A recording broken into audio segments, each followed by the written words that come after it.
अजब पागल सी लड़की हूँ कि उन ख्वाबों को चुनती हूँ जिन्हें पूरा नहीं होना। दुआ वो मांगती हूँ जिसको आज़ाने बारियाबी ही नहीं मिलना।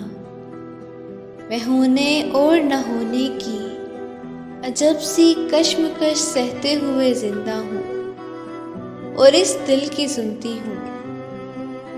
मुझे मालूम है जिस रास्ते पर उम्र भर अब मुझको चलना है, वहाँ मेरे लिए बस एक भरम है साथ चलने का।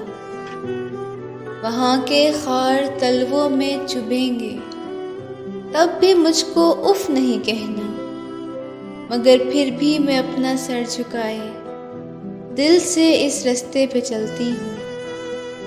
मैं उन ख्वाबों के मरने पर न कोई बैन करती हूँ, न रोती हूँ, न उनको याद करती हूँ। मैं सच और झूठ से रंगा हुआ ये जिंदगी के नाम का चोला पहनकर खूब हंसती हूँ। तुम्हें ऐसे अगर जीना पड़े तो चीख उठो तुम, मगर मैं फिर भी जीती हूँ। अजब पागल सी लड़की हूँ, अजब पागल सी लड़की हूँ।